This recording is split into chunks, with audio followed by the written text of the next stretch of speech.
Hello friends, my name is Simran and I am from Chandigarh.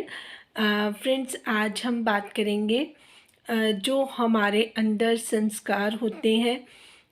हम जिस background से आते हैं या जो हमारे पेरेंट्स के द्वारा दिए जाते हैं, जो हमारे रिलीजन में हमारे लिए हमारे जो एंसेस्टर्स हैं उन्होंने हमें बताए होते हैं, उन सारी चीज़ों का असर हमारी थ्रू आउट लाइफ में किसी न किसी तरीके से रहता है।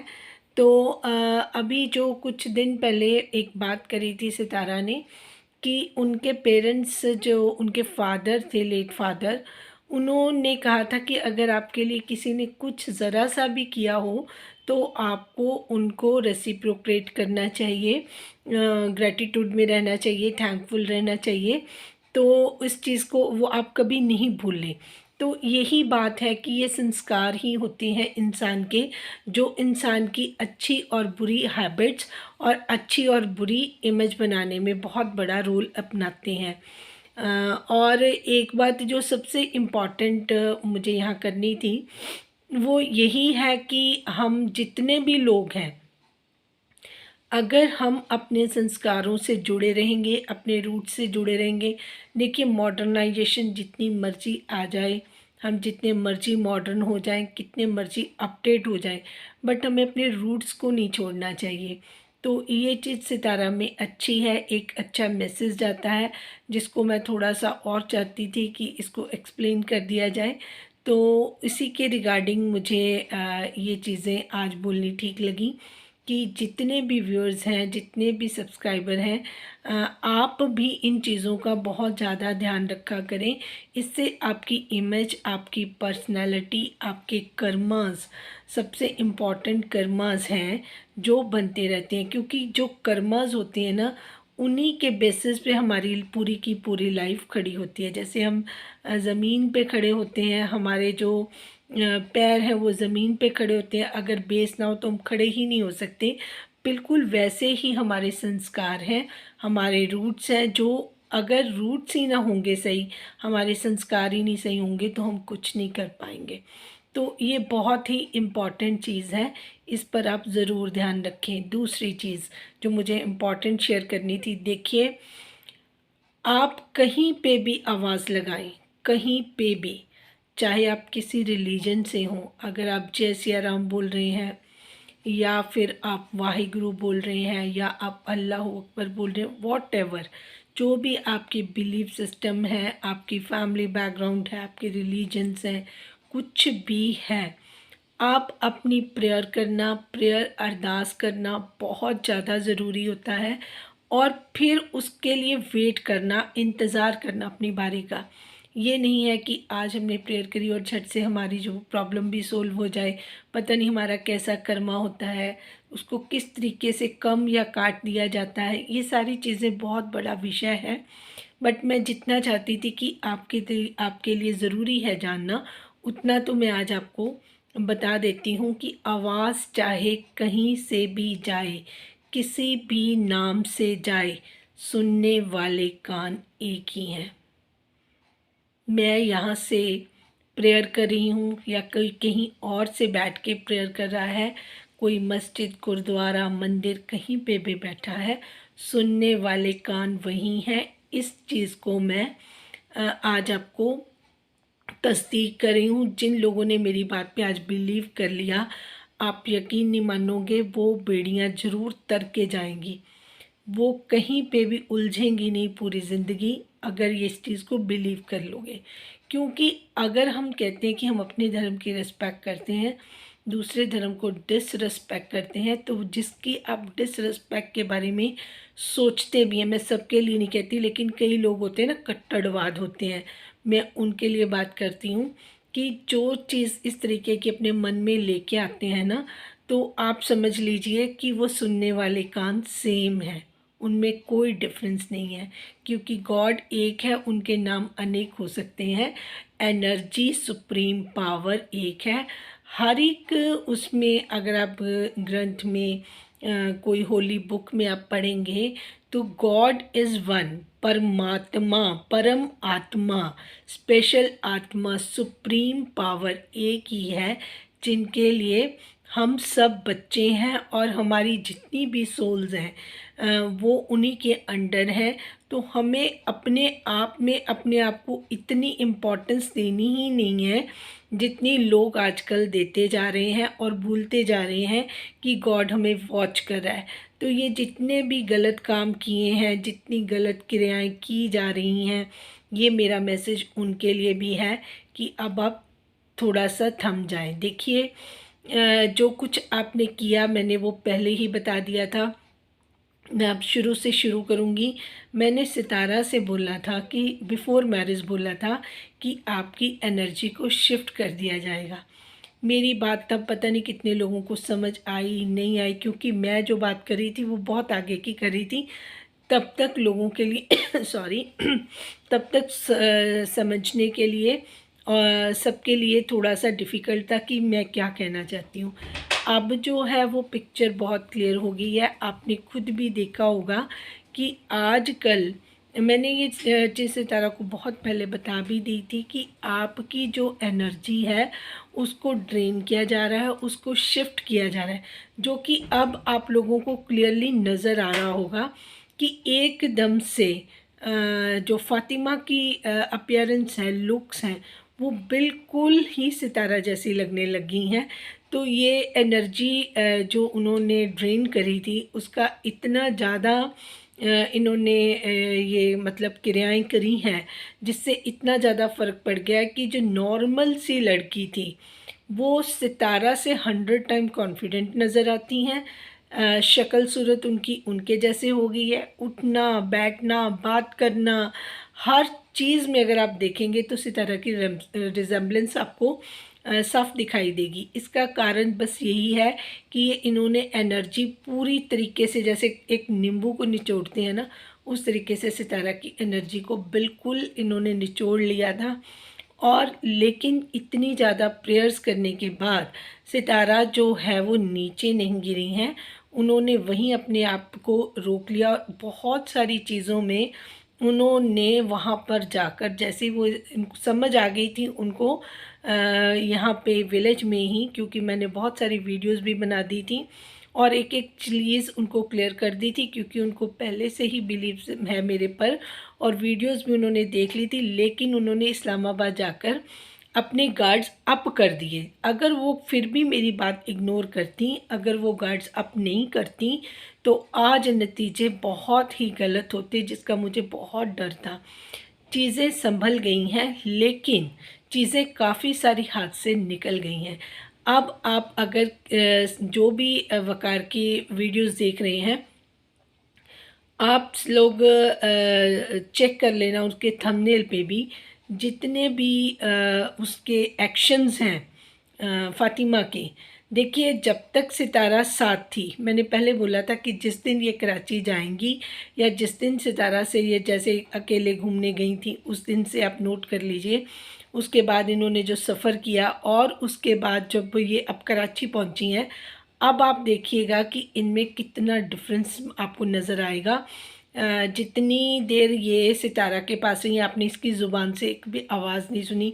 क्या आपको लगा कि फ़ातिमा इतनी देर सितारा के पास रह के आई है? इतना कॉन्फिडेंस इसमें पहले था कभी बात करने का भी। अगर कोई वो ड्रेस भी लेके आती थी, इसके लिए शॉपिंग करती थी, तब भी इसने अपना वो ओरिजिनल कलर दिखाया नहीं था। जब शादी हुई वहाँ पे भी ये शांत बनी रही सितारा की जब प्रेजेंस थी।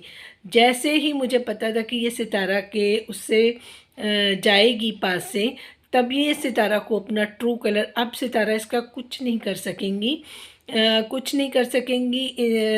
मीनिंग कि अब सितारा सिर्फ पैर ही पटक सकती हैं, इसका कोई इलाज नहीं कर सकती। उसका रीज़न ये है कि जो एनर्जी इन्होंने शक की है वो एनर्जी पूरी की पूरी फ़ातिमा के पास है। अब फ़ातिमा को अगर आप देखोगे तो आपको सितारा नज़र आएगी उसमें। ये सबसे बड़ी प्रॉब्लम थी। लेकिन सितारा को गिरने से तो बचा लिया, लेकिन जो फ़ातिमा शक करके गई हैं, जो गेन करके गई हैं, उसके रिज़ल्ट्स तो कोई वापस नहीं कर सकता, क्योंकि उसने सितारा को जैसे घोल के पी लिया वैसे ही कर लिया। मैंने जब इनका रिश्ता हुआ था, जब ये लड़की वहाँ पर थी, मैंने सितारा को तब बोला था आपको पता तब लगेगा जब इनकी मैरिज होगी। और ये क्योंकि ये प्री प्लान्ड मैरिज थी, जिसमें ये सारा दिमाग नजमा और वकार का लगा हुआ था, और इन्होंने फुली ट्रेनिंग दे दी फ़ातिमा को। अब फ़ातिमा नजमा से भी 10 कदम आगे है, और ये लड़की इस तरीके से बिहेव करेगी, जो मुझे आगे का मैं बता देती हूँ। अगर वकार की अम्मी चाहे तो इनको ये अब अलग कर दे, वो बेटर है, नहीं तो इनके घर को बिखरने से कोई नहीं रोक सकता। सिर्फ़ और सिर्फ ये लेडी जो है आई हैं, नजमा की डॉटर, ये ही डोमिनेटिंग रहेंगी और पूरे घर को ये हिला के रख देंगी।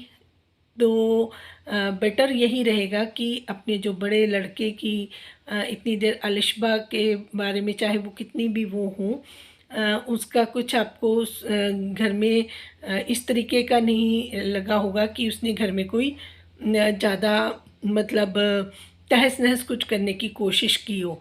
लेकिन ये जो न्यू पार्टी आई है, इसका बिल्कुल उलट है।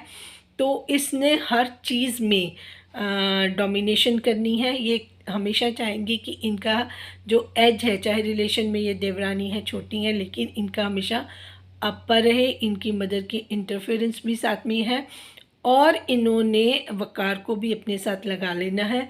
तो इनके घर का वो जो अभी आपको दिखाई दे रहा है, वैसा अक्स बिल्कुल भी नहीं रहेगा। आप कुछ दिन में देखते रहिए, जो डिफरेंसेस हैं आपको साफ नज़र आने शुरू हो जाएंगे। लेकिन जो सबसे बड़ी प्रॉब्लम हुई है वो सितारा को हुई है, क्योंकि सितारा का जो लेवल था उस पे चोट तो ज़रूर पहुंची है। इसका तो खमियाजा सितारा को भुगतना ही पड़ेगा। और अगर ये अभी भी नहीं रुकेंगी, जैसे कुछ लोग बोल रहे थे कि कराची में मीटअप रखेंगी, तो मुझे नहीं लगता कि इसको वकार का साया भी अपने ऊपर डलवाना चाहिए, या फ़ातिमा का साया भी अपने ऊपर डलवाना चाहिए। क्योंकि ऑलरेडी जो ये इसमें करेंगी, बहुत सारे लोग इनको वहाँ पर भी देखेंगे, जो इन सितारा के लिए, सितारा के चैनल के लिए बिल्कुल भी सही नहीं है। These are all energy vampires. तो इन्होंने पहले ही बड़ा नुकसान कर दिया है। तो जिनसे ये डिच हो चुकी हैं, मुझे नहीं लगता कि उनको बिल्कुल भी उनके पास भी से भी इनको गुजरना चाहिए। बाकी सितारा बहुत समझदार हैं। मुझे लगता है कि आपको इन लोगों को अवॉइड ही करना चाहिए। जो आपको, मुझे पता नहीं कराची में कितने सपोर्टर सब्सक्राइबर हैं, मुझे लगता है मेनली तो लाहौर में है, जैसे मरियम हो गई हैं, या फिर ये हैं अपना सैम वगैरह हैं, तो ये शायद लाहौर में ही हैं। तो अगर सपोर्टर सितारा से मिलना चाहते हैं, शाउट आउट उनको भी मिलेगा, तो वो थोड़े एफर्ट्स करके खुद भी जाएं। किसी कोई मिडल पॉइंट आप रख लें, लेकिन ये पार्टी सिर्फ़ और सिर्फ सब्सक्राइबर और सपोर्टर्स के लिए हो, not for a single family person से तो सितारा को अब कट ऑफ करने का टाइम आ गया है, क्योंकि ऑलरेडी जितना नुकसान सितारा को अब हुआ है, पहले कभी नहीं हुआ है। तो अब आप देखिए, नजमा के आप व्लॉग्स देख रहे होंगे, उसमें बिल्कुल ही सितारा का नाम बंद हो गया लेना, क्योंकि उसको पता है कि उसने जो काम किए हैं, जो कुछ कर चुकी हैं वो, उससे ज़्यादा तो वो अब नहीं कर सकेंगी, क्योंकि सितारा ने एक तो अपने गार्ड्स अप कर लिए हैं, दूसरी उनकी जो मदर बैठी हुई हैं, अगर अभी भी वो सितारा को फ़ोर्सफुली कराची लेके जाती हैं, या जो सितारा के लिए ठीक नहीं है चीज़ें वो उनसे करवाती हैं, तो उनके लिए बहुत सही नहीं होगा। अगर कोई वकार की मदर वहाँ पे मैरिज की पार्टी वगैरह, जैसे इन्होंने प्लान किया कि हम लोग कराची में जाके ऐसे भी 2-3 फंक्शन कर लेंगे ओनली फॉर कंटेंट, तो ये आइडिया बिल्कुल भी अच्छा नहीं है। और सितारा की मदर ने अगर खुद अपनी सहेली के लिए के साथ जाकर, मतलब पास जाकर कोई फंक्शन अटेंड करना चाहती हैं, तो सितारा को चाहिए कि वो इनको ट्रेन में बैठा दें, और उधर से वकार या वकार का भाई उनको वहाँ से ले लें, और अगर वो फंक्शन कोई अटेंड करना चाहते हैं तो वो इस तरीके से कर सकते हैं। सितारा खुद इन चीज़ों के लिए बहुत बड़ा नो है। अब आपको इस तरीके की गलती नहीं करनी चाहिए। देखिए, जब आप किसी को प्रोटेक्ट करते हैं ना, तो उसका भी असर आपके ऊपर पड़ता है। तो ये नहीं है कि ये चीज़ें ईज़िली हैं। आप भी मेरे को जो रेगुलर वॉच कर रहे हो, मेरे फेस पर भी आपको इन चीज़ों का पता चल जाता होगा कि ये चीज़ें ऐसे नहीं हैं कि आप इनको इतनी इजीली रिमूव करते रहो। इतनी जल्दी जल्दी ये चीज़ें आपको भी नुकसान पहुंच जाती हैं। तो आप इन चीज़ों से अगर अलग रहेंगी, दूर रहेंगी और अपने काम पे फोकस करेंगी, तो हमारे लिए भी थोड़ा सा आपको सपोर्ट करना इजी रह जाता है। अदरवाइज़ जब ये चीज़ें सामने दिखाई देती हैं तो बड़ी प्रॉब्लम होती है कि इसको किस तरीके से बार बार, ये देखिए ना, ये ऊपर आइस के ऊपर आप देख रहे होंगे, जब जब ये चीज़ें होती हैं तो उसका हमें बहुत हैवी अटैक होता है इनको प्रोटेक्ट करने का। लेकिन जितना फ़ायदा लोगों ने लेना था, इतनी हैवी क्रियाएं, इतनी हैवी चीज़ें जो इनको डैमेज करने के लिए की गई हैं, वो मैं आपसे मतलब वो भी नहीं कर सकती, आपको बता ही नहीं सकती। तो please Sitara, take care of yourself और अपने बच्चों का भी ध्यान दें। और जो लोग आपके रियल सपोर्टर हैं, ट्रू आपको पसंद करते हैं, आप उनको ज़रूर अप्रिशिएट करें, ज़रूर उनके साथ टाइम स्पेंड करें और अपने कंटेंट पे फोकस करें। और मुझे तो लगता है अगर आप अपना घर बनाएंगी, ड्रीम होम जो आप चाहती हैं, वो ही सबसे बढ़िया आपका कंटेंट बना रहेगा। साल डेढ़ साल में लोग बहुत अच्छा देखते रहेंगे उसको कि वो किस तरीके से, आप किस तरह टेस्टफुली बनाती हैं।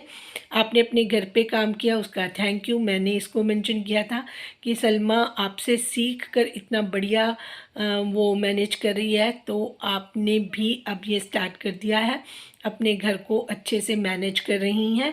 आप अपने बच्चों पे भी फोकस करिए, यही चीज़ें लोग देखना चाहते हैं। तो प्लीज़ आप इन्हीं चीज़ों पर फोकस करें। Thank you so much for watching. और एक लास्ट बात मैंने और बोलनी थी कि जिनको भी किसी चीज़ तरीके से कोई हैवीनेस फील हो रही है, तो वो जिस भी रिलीजन की हैं, जैसे अगर कोई सिख या हिंदू है, तो वाहे गुरु, वाहे गुरु करके वो जाप कर सकता है। और जो मुस्लिम है वो अल्लाहू बोल सकते हैं, रेगुलर इसको बोलते रहेंगे। और जिनको फिर भी थोड़ा सा बॉडी में लगे कि हैवीनेस है, तो वो सॉल्ट बाथ लेंगे। तो ये चीज़ें साथ साथ करते रहेंगे, साथ साथ प्रेयर करते रहेंगे, जाप करते रहेंगे। जो हिंदू फैमिली है वो भी बोल सकती है वाहे गुरु, का मतलब वाह वाह गुरु, जो भी हमारे गुरु हैं उनकी प्रेस के लिए ये बना हुआ एक बहुत ही कॉम्पैक्ट वर्ड है, जो हमें हर तरफ से प्रोटेक्शन और सुरक्षा देता है। जो जितना ये जाप करते हैं उनको कभी भी किसी तरीके से जल्दी अटैक नहीं होते। तो मुस्लिम्स के लिए मेरी राय है कि वो ये अपना अल्लाहू अल्लाहू की जितना भी जाप कर सकते हैं मैक्सिमम, वो ज़रूर करें ताकि वो इन सारी चीज़ों से बचे रह सकें। Thank you so much for watching. जिनको मेरी बात अच्छी लगी है, मेरे चैनल को लाइक, सब्सक्राइब और शेयर करें और अपनी राय का इजहार करना मत भूलें। Thank you so much.